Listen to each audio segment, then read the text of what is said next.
C'est un réel plaisir de vous savoir nombreux sur notre chaîne. C'est mardi, mesdames et messieurs, bonjour et bienvenue. J'ai l'honneur de vous dire bonjour de partout où vous vous trouvez aujourd'hui. Vous qui vous disponibilisez afin que nous puissions vous mettre au parfum de l'actualité vis-à-vis de la situation sécuritaire à l'est de la République démocratique du Congo.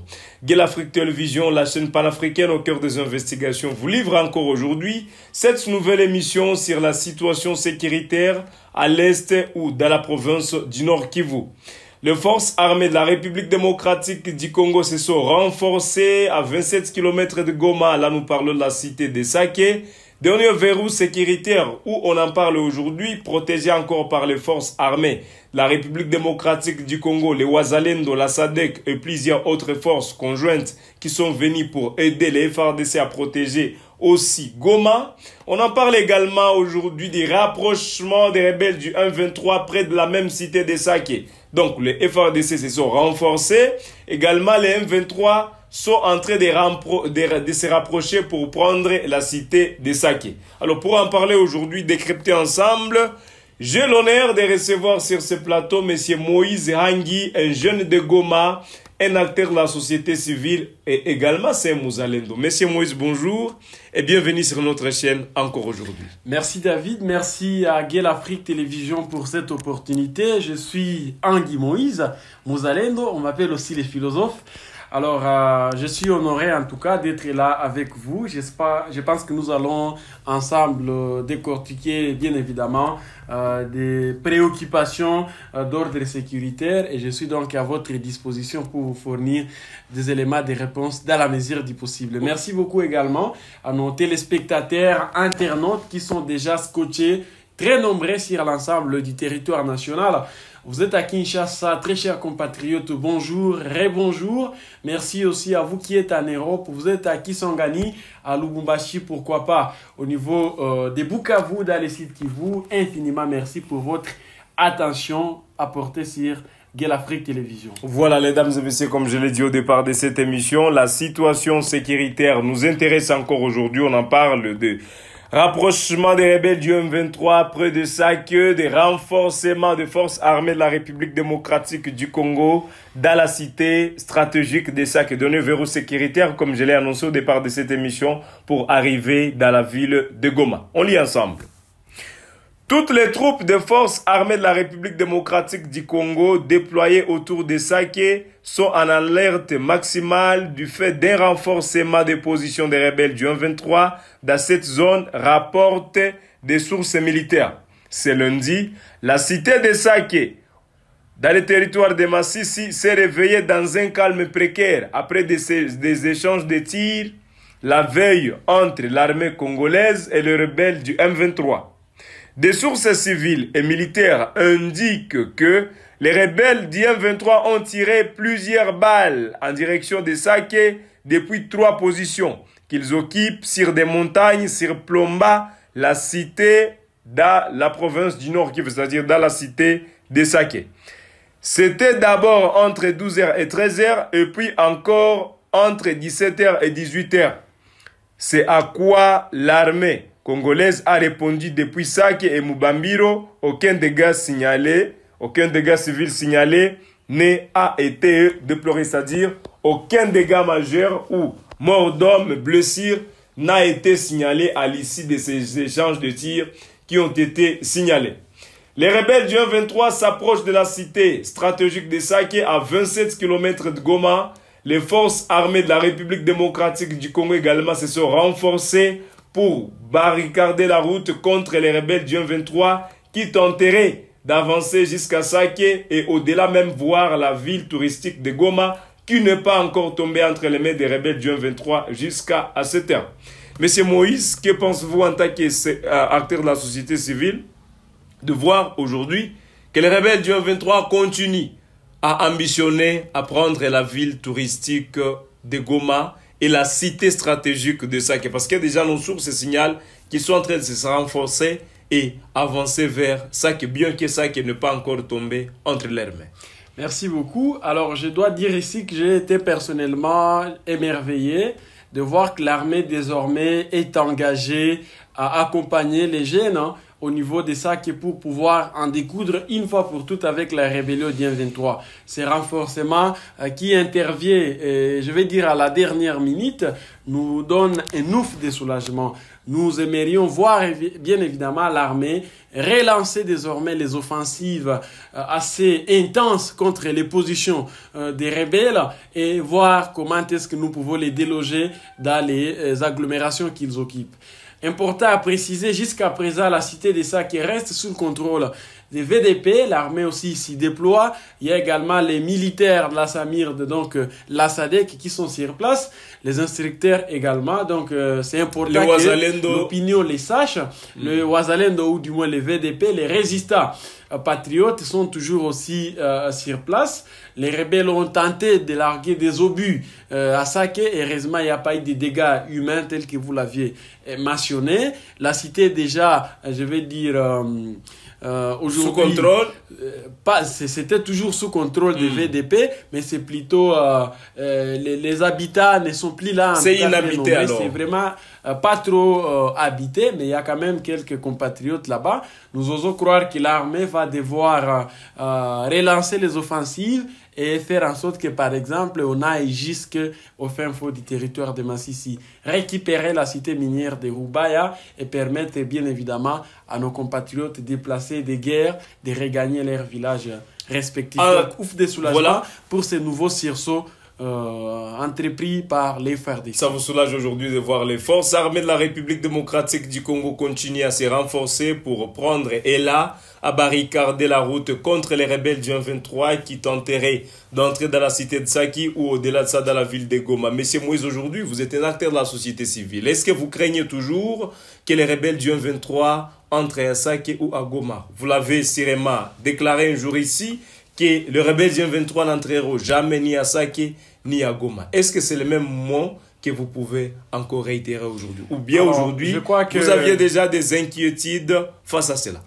Je crois que nous avons l'armée, nous avons aussi les jeunes VDP qui sont en tout cas déterminés et qui ne vont pas laisser faire aux rebelles du M23, je vais dire à toute la coalition RDF M23 AFC de mettre à mal la ville touristique de Goma. Ça s'appelle ville touristique de la République démocratique de Congo, ça qui est Memema, qui se situe bien évidemment à 27 km de là où nous réalisons cette émission. L'inquiétude est toujours là parce qu'en fait, les rebelles n'ont pas encore croisé les bras, ils n'ont pas encore dit les derniers mots, mais au même moment, nous avons l'espoir envers notre armée, nous avons l'espoir envers nos jeunes VDP qui vont devoir effectivement mettre un terme à cette barbarie du président Paul Kagame soutenu par les impérialistes. Ne fût-ce que pour ça que nous aimerions aussi préciser que la situation reste toujours précaire, même dans le nord de la province. Au niveau de Rutshuru, Bunagana reste aussi sous le contrôle des rebelles. Même chose avec la situation dans les Lubero, Kanyabayonga, Kasei, autant que pour les Nyiragongo. En tout cas, nous pensons qu'il y a lieu pour l'armée et pour les autorités congolaises de redoubler les efforts pour permettre à ce que toutes ces entités passent désormais sous le contrôle des forces loyalistes et des jeunes VDP qui sont déjà engagés sur toutes les lignes de front. Nous déplorons par la même occasion le fait qu'en dépit des efforts déployés par les VDP, les FARDC continuent par moments à faire comme si nous sommes dans l'obligation de respecter le fameux cessez-le-feu. Je pense qu'il n'en est pas le cas. Nous devons nous battre. Nous devons défendre l'intégrité territoriale et à un moment oublier les cessez-le-feu tels que nous imposés, tels que recommandés par le facilitateur, allais-je dire. Ça profite à l'ennemi et je ne vois en quoi est-ce que nous pouvons continuer à respecter cette fameuse mesure. Un acteur de la société civile est notre invité aujourd'hui. Mesdames et messieurs, vous avez droit de mentionner ce que vous pensez dans la barre des commentaires. Mentionnez vos questions, nous allons les lire ensemble avec vous. Mentionnez vos idées. Qu'est-ce que vous pensez, vous, personnellement, vis-à-vis de la situation sécuritaire à l'est de la République démocratique du Congo? Vous avez le droit de vous abonner sur votre chaîne, partager la vidéo, comme liker, aimer la vidéo. Ça sera aussi bien une manière de nous soutenir d'une manière ou d'une autre. Monsieur Moïse, acteur de la société civile. Aujourd'hui, on en parle de la guerre à l'est du pays. Les FARDC se renforcent au niveau des Saké. Mais il y a une autre question qui se pose aujourd'hui. Pourquoi est-ce que les forces armées de la République démocratique du Congo continuent à respecter le cessez-le-feu pendant que les rebelles du M23 ne respectent pas le cessez-le-feu? C'est quoi cette mesure? Qu'est-ce que signifierait l'imposition? Parce que certains aujourd'hui l'appellent déjà imposition, de voir que les rebelles du M23 ne respectent pas, mais les FRDC sont comme s'ils sont imposés à respecter cela. Pourquoi cela se fait remarquer? Pourquoi les FRDC aussi n'engagent pas la guerre d'une manière définitive chez les rebelles du M23? C'est quoi votre pensée en tant que membre de la société civile au Nord Kivu? Bien, c'est effectivement ce que nous ne sommes pas aussi en train de comprendre. Pourquoi est-ce que jusqu'à présent les FRDC continuent à s'obstiner à respecter cette mesure, je vais dire, farfelue, qui continue à favoriser les cas adverses, ça veut dire le M23, les Rwandais, je dirais même, donc les forces armées rwandaises qui sont en train d'agir aux côtés, bien évidemment, de toute la coalition. C'est en tout cas un challenge que nous ne comprenons pas. Je pense qu'aujourd'hui, il y a lieu de dire la vérité droit dans les yeux et reconnaître que le cessez-le-feu ne profite en rien à la République démocratique du Congo. D'où la nécessité, bien évidemment, de boycotter la dite mesure. C'est en tout cas ça ce que moi je propose. Je pense que l'armée doit se mettre à l'œuvre et oublier un moment cette mesure-là qui nous a été recommandée par le facilitateur Joao Lourenço, médiateur du processus de Luanda. Je pense qu'il y a lieu aujourd'hui de défendre notre pays sans embâche et sans pour autant, bien évidemment, compter trop sur ce que les facilitateurs, par le biais de la communauté internationale, nous recommandent de faire. C'est plutôt nos terres qui sont en train d'être balkanisées, c'est nos minéraux qui sont en train d'être pillés, c'est nos compatriotes qui sont en train d'être massacrés, c'est nos mamans qui sont en train d'être violées, mais nous restons, je vais dire, dans des mesures quelque peu, je vais dire... Je pense que je peux qualifier ça de distraction en fait. Nous sommes distraits, permettez-moi les termes, mais je crois qu'il y a lieu de nous ressaisir, de nous situer du bon côté de l'histoire. Voilà, nous allons revenir à la fin de cette émission sur les processus de Luanda dont on a parlé beaucoup de fois, une fois ici, sur Gueule Afrique Télévision. Qu'en est-il aujourd'hui des processus de Luanda? Mais ensemble, prenons ces dépêches pour voir comment est-ce que nous allons parler du processus de Luanda. Qui, selon vous, les acteurs de la société civile, c'est quoi votre vision? C'est quoi l'image que vous portez du processus de Luanda? On en parlera tout juste avant la fin de cette émission. Le député national Furuguta et Munyomo ont révélé qu'il aurait plus de 60 000 combattants wazalendo armés au Nord Kivu. Les députés ont déclaré qu'ils plaideront pour que les gouverneurs militaires reçoivent davantage de fonds afin de gérer ces combattants. Ils ont souligné que le gouverneur, voulais-je dire, est actuellement responsable du développement et de l'administration, mais qu'il ne gère également ces 60 000 wazalendo. Ils ont ajouté qu'ils contacteront les vice-ministres de la Défense pour exposer les problèmes de moyens et demander un soutien au gouverneur dans sa mission de gérer les jeunes résistants dits wazalendo. Monsieur Moïse Hangi, les députés continuent à plaider les cas de wazalendo. C'est quoi leur situation aujourd'hui? Je pense que nos députés n'ont pas tort lorsqu'ils parlent de l'entretien et même de la motivation des VDP. Ça, c'est un problème réel. Nous sommes tous conscients que nos résistants sont en train, bien évidemment, de rendre un travail de titre à la République, mais ils sont délaissés. Encore pour les députés, je pense qu'il faut aller au-delà de cette simple déclaration. Ce sont eux qui sont en train, bien évidemment, de gérer les budgets. Les députés nationaux, il y a l'autorité budgétaire. En plus de tout ça, ils ont un pouvoir. En tant que tel, en tant que député national, ils peuvent, s'ils estiment qu'il n'y a pas de fonds qui sont débloqués, ou s'il y a des fonds qui sont débloqués, mais qui sont très mal gérés, ils peuvent initier une action parlementaire pour interpeller quiconque serait tenté de détourner, bien évidemment, cet argent. Si, par exemple, il s'avère que le gouverneur militaire n'a pas bien géré le fonds débloqué par Kinshasa pour motiver les wazalendo, je demande à Furuguta, je demande bien évidemment à son collègue Patrick Munyomo d'interpeller les gouverneurs militaires au niveau de l'Assemblée nationale il demande un soutien, que cela soit géré. De demander les mots. Oui, voilà. il faut le dire ainsi. Il y a eu des voix qui se sont levées comme pour dire qu'il y aurait des détournements des fonds débloqués par le président de la République en faveur des résistants patriotes wazalendo. Pourtant, nous savons tous que le gouverneur militaire qui est aujourd'hui en train de gérer notre province, c'est lui qui gère les fonds des VDP. Comme qui dirait, il y a un petit souci de ces côtés-là. Alors nos députés ne doivent pas nous laisser dans la confusion. S'ils disent qu'ils sont en train de vouloir plaider pour que le motif puisse le VDP, il faut d'abord qu'on se rassure que le paix qui a été débloqué a été bien géré. Et c'est effectivement ça la grande ou la majeure préoccupation qui devrait d'abord préoccuper nos élus. On en parlait alors. Également la situation de Luanda aujourd'hui, c'est quoi votre perception face à cette situation? Qu'est-ce qu'il faut noter aujourd'hui? Vous de la société civile, est-ce que vous avez toujours l'espoir à ces chemins diplomatiques que mène le gouvernement congolais? Alors, je dois ici avouer que les démarches menées par Kinshasa, ou du moins les processus de Luanda, est devenu obsolète. Depuis que mais c'est encore en cours, obsolète, et c'est encore en cours, la ministre des Affaires étrangères, la RDC, le ministre rwandais des Affaires étrangères du Rwanda qui représente le président Paul Kagame, les sanguinaires, se sont réunis à Luanda.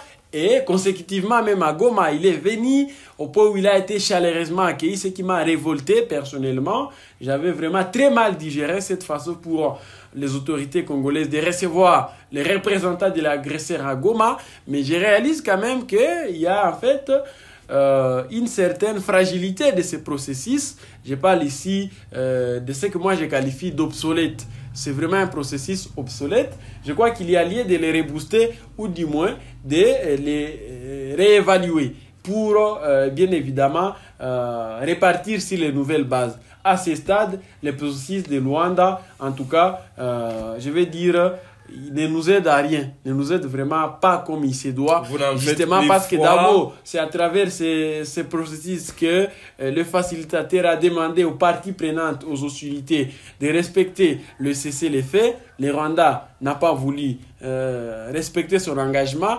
Aucune mesure contraignante n'a été prise par Lorenzo pour contraindre Kagame à respecter cette résolution. Loin de là, c'est pendant que les diplomates congolais et rwandais étaient entrés alors de se réunir à Luanda que nous avons perdu plusieurs entités ici dans la province du Nord Kivu. Et Walikale est tombé pendant que cessez-le-feu était en cours. Voilà. Moi, je me dis que finalement, il faut que nous puissions repenser cette mesure, repenser toutes les résolutions prises à Luanda pour que nous puissions tirer les conclusions et voir dans quelle mesure du possible nous pouvons demander en tant que République démocratique du Congo aux facilitateurs de contraindre Kigali à respecter ses engagements. Sinon, nous serons en train d'en sortir toujours perdants. Et ça ne nous arrange pas. Merci beaucoup, mesdames et messieurs. Nous sommes à la fin de cette émission. Vous tenez aujourd'hui que la situation est toujours préoccupante, reste alarmante à l'est de la République démocratique du Congo, dans la province du Nord Kivu. Ce fut un plaisir